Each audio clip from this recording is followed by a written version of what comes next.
hope you enjoy playing along with the following score. Be sure to hit that subscribe button and the little notification bell so that you don't miss out on all of the other drum scores I'm about to release for you.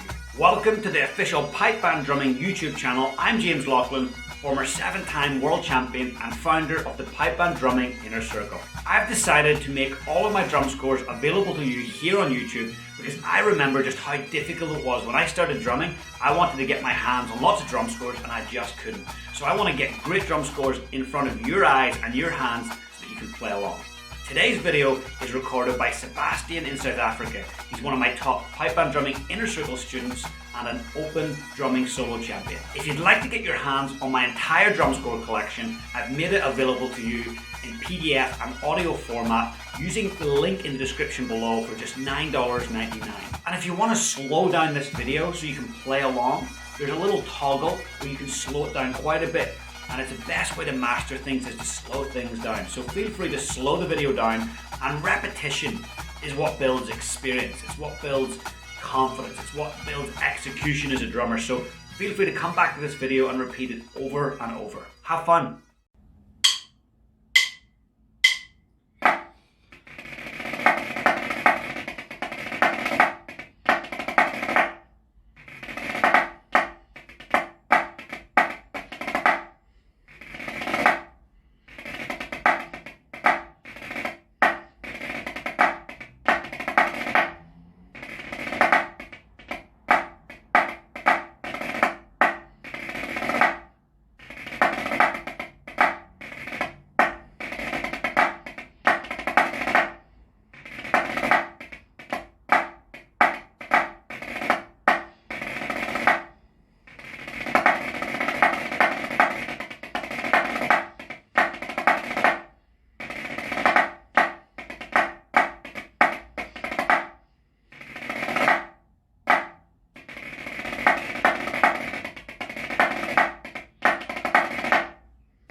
I hope you enjoyed the video, and don't forget you can get your hands on my entire drum score collection at the link in the description for just $9.99. And remember to hit that subscribe button and the little notification alarm bell so that you get notified every single time I release a score. Feel free to share this video with a friend, and you have my full permission to use any of my drum scores in your solo or band performances. See you soon.